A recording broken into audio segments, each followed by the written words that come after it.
Good morning, class. Today we have seen temperature. Okay. So first of all, we have seen the definition of the body temperature. It is a maker of the endocrine, metabolic, or a muscles activity, the response of the body to heat or cold in the environment, or the presence of the infection or the inflammation, among other illnesses. It is one of the vital sign. Okay. So body temperature मतलब कि endocrine metabolic and the muscles activity okay એની સામે આપણી બોડીનો response હોય છે okay heat સામે response હોય અને કોલ્ડ સામે રિસ્પોન્સ હોય એઝ વેલ એઝ કોઈ ઇન્ફેક્શન આપણને પ્રેઝન્ટ થાય બરાબર અથવા કોઈ ઇન્ફ્લામેશન થાય સો એની સામે આપણી બોડી રિએક્ટ કરશે ઓકે તો એને કહીએ છીએ બોડી ટેમ્પરેચર ઓકે અને આ એક one type of vital sign છે મતલબ આપણી બોડીમાં જો આપણને ફીવર આવ્યો હોય બરાબર તો આપણે એ ચેક કરી શકીએ છીએ ઓકે તો એને આપણે સામા કન્ડક્ટ કરી શકીએ one of the vital sign next one છે normal body temperature okay body temperature is usually measured by a thermometer placed in the mouth rectum or the ordinary canal for the tympanic membrane's temperature okay there are the different sides of the temperature take the human body okay so first side છે mouth okay માઉથમાં તમે જે clinical thermometer છે okay એનો use કરી શકો છો temperature check કરવા માટે રેક્ટમમાં તમે રેક્ટલ થર્મોમીટરનો યુઝ કરી શકો અને જે ઓર્ડિનરી કેનાલ છે બરાબર એમાં તમે ટિમ્પેનિક મેમ્બ્રેન છે ત્યાં તમે તમારું જે બોડી ટેમ્પરેચર છે ઓકે એ ચેક કરી શકો છો the normal oral temperature is a 37 Celsius okay Celsius માં normal temperature કેટલું હોય છે 37 okay અને જે ફેરનહીટ છે એમાં કેટલું હશે 98.6 Fahrenheit okay the tympanic membrane temperature is a direct reflection of the body core temperature मतलब कि જે ટિમ્પેનિક મેમ્બ્રેનનું ટેમ્પરેચર હશે કે બરાબર એ શું કરશે ડાયરેક્ટ રિફ્લેક્ટ કરશે આપણા બોડી ટેમ્પરેચરની સાથે ઓકે નેક્સ્ટ વન છે ટેમ્પરેચર સ્કેલ ઓકે તો different type of the temperature scale છે એમાં મેઇનલી આપણે કયા લઈ શકીએ છીએ Celsius Fahrenheit and the science is kelvin okay several scales and the units exist for the measuring temperature the most common being Celsius Fahrenheit and is special in the science is Kelvin.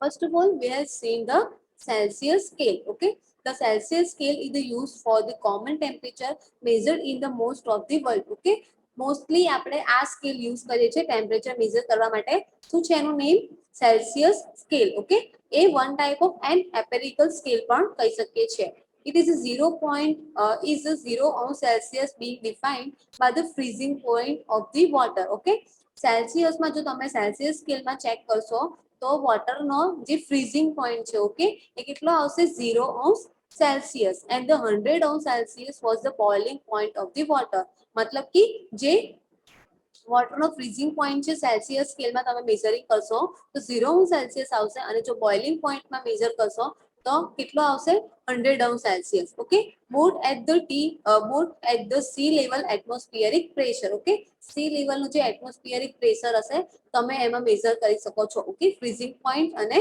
boiling point because of the 100 degree interval it is called a centigrade scale okay જો 100 degree interval આવી જાય તો આપણે એને શું કહીશું centigrade scale okay so this one is a centigrade scale next Celsius scale second one is a Fahrenheit scale the United States commonly used for the Fahrenheit scale okay જે United states છે બરાબર એમાં જેટલા બી countries include થતી હશે એમાં આપણે કયો એ લોકો કોમનલી સ્કેલ યુઝ કરતા હોય છે ટેમ્પરેચર મેઝર માટે તો Fahrenheit scale on which water freezing point is 32 Fahrenheit okay જે એટમોસ્ફિયરિક પ્રેશર છે એની કમ્પેરિઝનમાં જો તમે વોટરનો ફ્રીઝિંગ પોઈન્ટ જો જોશો ફેરનહીટ સ્કેલમાં તો કેટલો હશે 32 ફેરનહીટ ઓકે અને એનો બોઇલિંગ પોઈન્ટ છે એ કેટલો હશે 212 ફેરનહીટ ઓકે સાની કમ્પેરિઝનમાં સી લેવલ એટમોસ્ફિયરિક પ્રેશરની કમ્પેરિઝનમાં નેક્સ્ટ વન છે કેલ્વિન સ્કેલ ઓકે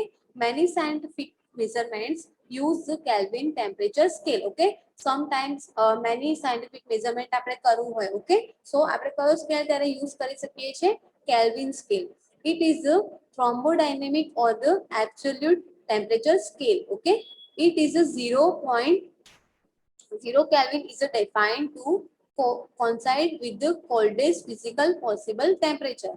ઓકે, એમાં આપણે જે ફ્રીઝિંગ પોઈન્ટ છે ઓકે વોટરનો કેલ્વિન સ્કેલમાં એ કેટલો હશે -273.50 સેલ્સિયસ. ઓકે, એ સી લેવલે એટમોસ્ફિયરિક પ્રેશર તમે કહી શકો. અને એનો જે ફ્રીઝિંગ પોઈન્ટ છે એ કેટલો હશે -273.15 સેલ્સિયસ. અને એનો બોઇલિંગ પોઈન્ટ હશે એ કેટલો હશે 273.15 કેલ્વિન અથવા તો 0 સેલ્સિયસ. ઓકે, નેક્સ્ટ વન છે types of the temperature. Okay, first of all we have seen in this chapter definition of the body temperature. Okay, next one is a normal body temperature. Okay, what is it definition of the normal body temperature? Next one, temperature scale. Okay, we have used to mainly three type of the temperature scale. First of all, Celsius scale, Fahrenheit scale and the Kelvin scale. After that we have seen the types of the temperature. Okay, there are the two types of the temperature measuring. Okay, hypothermia and the hyperthermia. So first of all we have seen the hypothermia. So what is the definition of the hypothermia? Hypothermia exists when the body normal thermal regulatory mechanism are unable to maintain heat in the cold environment and the core temperature falls below 35 Celsius.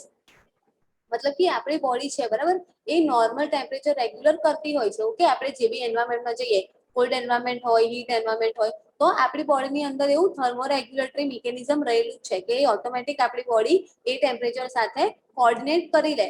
But જ્યારે આપણી બોડીનું mechanism છે એ mechanism એનું થર્મોરેગ્યુલેટર કરવામાં fail જાય છે. Okay, અનએબલ થઈ જાય છે, એ મેન્ટેન કરી શકતું નથી. ના તો હીટમાં મેન્ટેન કરશે ના તો કોલ્ડમાં મેન્ટેન કરશે. અને એના લીધે આપણું બોડીનું ટેમ્પરેચર એ બિલો 35 સેલ્સિયસ થી પણ ફોલ્સ થઈ જશે. ઓકે, 35 સેલ્સિયસ થી પણ બિલો જતું રહેશે તો ત્યારે આપણે એને શેમાં કન્સિડર કરીશું હાઇપોથર્મિયામાં. Infants are the susceptible to hypothermia because of their poor thermoregulation and the high blood surface area to weight ratio. Okay, જે ન્યૂબોર્ન બેબીઝ હશે અને જે ઇન્ફન્ટ હશે બરાબર એ લોકોને મોસ્ટલી એ લોકો હાઈ રિસ્ક હશે. ઓકે, સસેપ્ટેબલ કેસ હશે કે એ લોકોને હાઇપોથર્મિયા થઈ શકે છે. કેમ કેમ કે એ લોકોનામાં જે થર્મોરેગ્યુલેશન મિકેનિઝમ હોવી જોઈએ ઓકે એ કેવી હોય છે પુઅર હોય છે.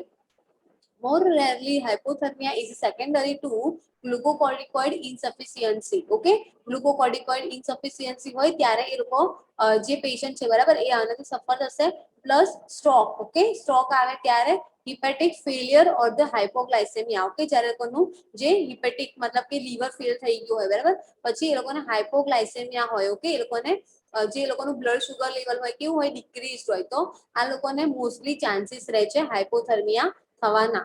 Next one is hypothermia also occurs in the healthy individuals whose thermoregulatory mechanism are the intact but insufficient to the cope with the intensity of the thermal stress. Okay, જ્યારે normal human being હશે બરાબર એની જે થર્મોરેગ્યુલેટરી mechanism હશે એ કેવી હશે ઇનસફિસિયન્ટ હશે બરાબર એ કોપ up કરી શકશે નહીં તાની સાથે intensity of the stress level. Okay, thermal stress level સાથે જ્યારે કોપ નહીં થઈ શકે ઓકે જ્યારે એમનું બોડી એ જ્યારે એનું ટેમ્પરેચર મેન્ટેન કરવાનું હોય બરાબર એ મેન્ટેન નહીં કરે અને બિલો 36 સેલ્સિયસ જતું રહેશે ત્યારે એ લોકોને શું થશે હાઇપોથર્મિયા. ઓકે, એમાં એક્ઝામ્પલ છે એના કે immersion in the cold water. Okay, જ્યારે આપણે ઠંડા પાણીની અંદર એકદમ જતા રહીએ તો એકદમ આપણી બોડીનું ટેમ્પરેચર કેટલું થઈ જશે લો થઈ જશે. ઓકે, નેક્સ્ટ વન છે exposure to extreme climate such as during hill walking. બરાબર જ્યારે તમે ઠંડા પ્રદેશમાં જતા રહેશો બરાબર તમે એક્સપોઝ થશો એક્સ્ટ્રીમલી કોલ્ડ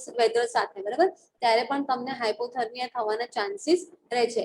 નેક્સ્ટ વન છે slow onset hypothermia as a develop in the immobilised older individual. Okay, older individual છે બરાબર એ લોકો કન્ટિન્યુ એકની એક કન્ડિશનમાં રહેશે તમે ટ્રાય કરજો તમારું જે નેલ બર્ડ્સ હશે ઓકે અથવા તો સ્કીનનો જે આગળનો પાર્ટ હશે કે કોલ્ડ થવાના ચાન્સીસ રહેશે. ઓકે, સો આ હતું હાઇપોથર્મિયા. ઓકે, એના આપણે શું જોયું હાઇપોથર્મિયામાં ડેફિનેશન જોઈ. ઓકે, અને એ કયા કયા લોકોને થઈ શકે છે એનું એક્ઝામ્પલ જોયું. આગળ આપણે નેક્સ્ટ લેક્ચરમાં કન્ટિન્યુ કરીશું એના causes. Okay, thank you class.